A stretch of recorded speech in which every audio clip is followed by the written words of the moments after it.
You just realized your business needed to hire someone yesterday. How can you find amazing candidates fast? Easy. Just use Indeed. Stop struggling to get your job post seen on other job sites. With Indeed sponsored jobs, your post jumps to the top of the page for your relevant candidates, so you can reach the people you want faster. According to Indeed data, sponsored jobs posted directly on Indeed have 45% more applications than non-sponsored jobs. Don't wait any longer. Speed up your hiring right now with Indeed. And listeners of this show will get a $75 sponsored job credit to get your jobs more visibility at Indeed.com/PODKATZ13. Just go to Indeed.com/PODKATZ13 right now and support our show by saying you heard about Indeed on this podcast. Terms and conditions apply. Hiring? Indeed is all you need. This is the story of the one. As head of maintenance at a concert hall, he knows the show must always go on. That's why he works behind the scenes, ensuring every light is working, the HVAC is humming, and his facility shines. With Grainger's supplies and solutions for every challenge he faces, plus 24/7 customer support, his venue never misses a beat. Call quickgrainger.com or just stop by. Grainger, for the ones who get it done.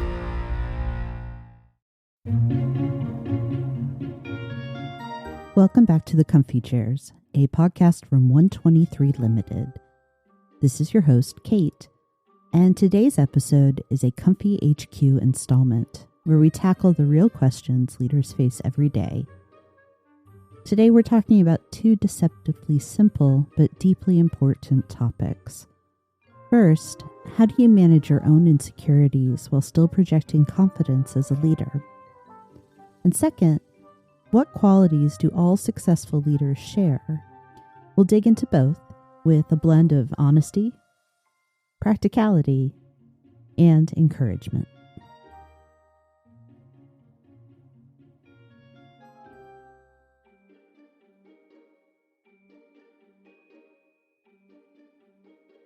How can I manage my own insecurities while trying to project confidence as a leader?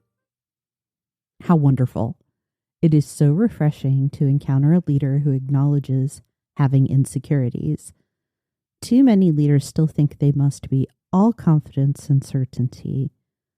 The truth is, we need human leaders, not perfect ones. That being said, this is an important topic because employees will struggle when a leader lacks too much confidence. So your job is to circumscribe boundaries and observe yourself. Here's what this looks like. Examine your insecurities. What do you feel? What tasks or topics bring those feelings? Get clear about the exact nature of your insecurities. This will help you manage them. It's like drawing a box around this part of yourself.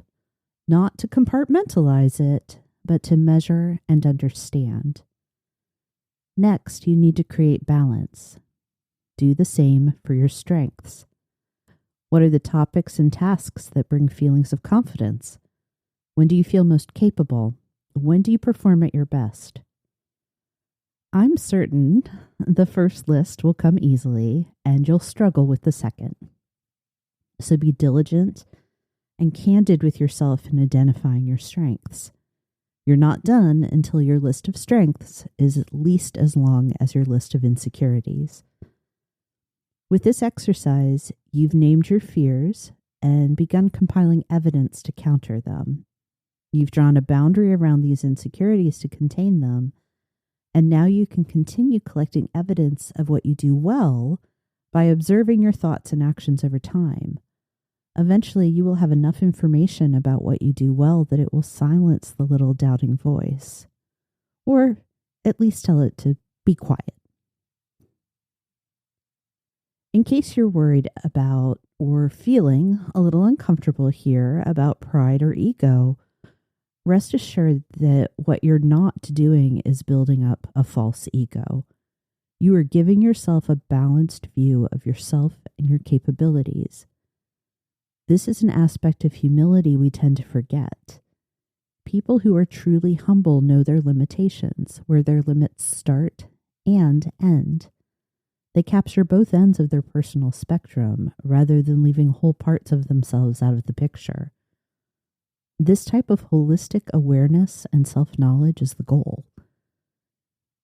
It is the state of being that will allow you to manage your very human insecurities and possess healthy confidence in your leadership.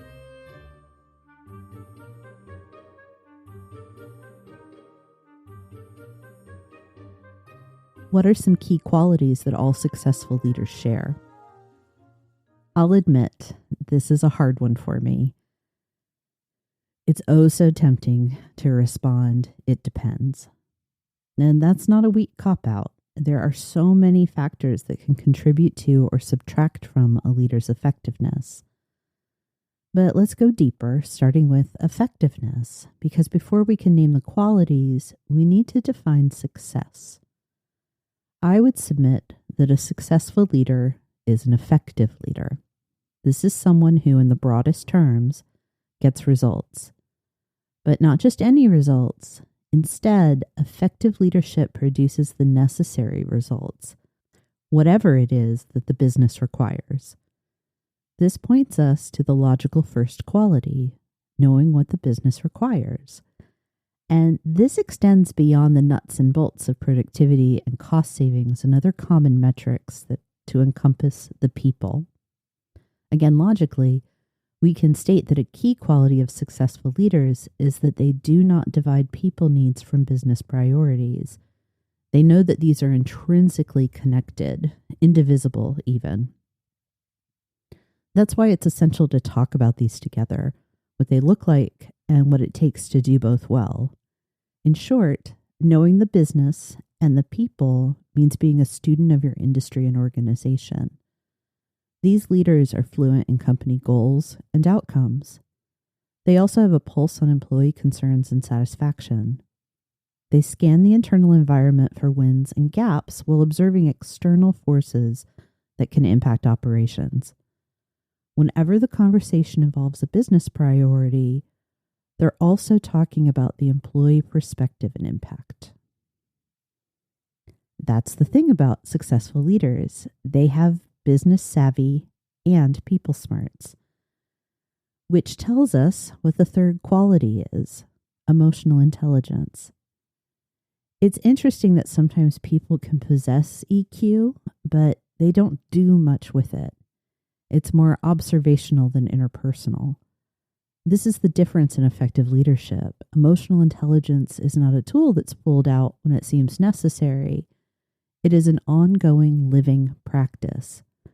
These leaders direct their awareness to understanding themselves, to exploring others' feelings and needs, and to constantly learning how to be better in every interaction. It's an active form of emotional intelligence that creates waves while still building connections. There's a quality that's closely connected to being emotionally intelligent that I want to call out as a separate trait or expression of successful leadership. This is recognizing that leadership isn't about the leader. Some might even label this as servant leadership. At its heart, this is embracing an attitude that shows you understand your team isn't there for you just to do what you want. Instead, leaders with this quality recognize that their role is entirely dependent on and exists to support other people. Rather than asking, "Are they doing what I need them to do?" these leaders question themselves. They ask, "Am I doing what they need so that they can do their work?" The last quality I'll call out today is this: successful leaders talk about the future, not in vague terms or with lofty aphorisms. Instead, the most effective leaders are able to make future possibilities visible for others. This happens in small moments, like encouraging your team in the middle of a tough shift. "We can do this. We've had harder days than this, and I know we're going to get to the end of the day and be proud of ourselves." It happens when a new member joins your team. "Let me share what you'll be doing and how you'll work with the rest of the team." And during the events that define the team's future. This is what our future will look like and what it will take to get there. Being a successful leader who talks about the future means constantly directing your team's focus to what they will accomplish, what role they each play in the process, and the outcomes you will all experience. And being skilled at this relies on knowing the business and your people and having the interpersonal savvy and perspective to connect with individuals and teams. So let's sum up these qualities to close. First, successful leaders know what the business needs. Second, they understand that people's needs are connected to business results. Third, they possess emotional intelligence that actively, energetically, and unapologetically shows up as empathy, humility, and curiosity. Fourth, they recognize that leadership isn't about the leader. The work of leading is about the people. Fifth, they're able to talk about the future in concrete, actionable ways, from daily assignments to long-term vision. And I'm going to throw in a bonus characteristic of successful, effective leaders. They constantly refresh their foundation in these 5 truths. Call it lifelong learning, or a growth mindset, or mindful leadership. Revisiting the characteristic traits and skills that come together to make you effective is a vital part of your success equation. Because leadership is rarely about having all the answers. It's about building the awareness to know your insecurities, the courage to acknowledge your strengths, and the discipline to return again and again to the practices that help you grow. And when it comes to success, remember, the most effective leaders never stop learning what the business needs, what their people need, and how to shape the future together. Thanks for joining me in the comfy chairs. I'll be back next week for a conversation about managing bias with vulnerability. Until next time.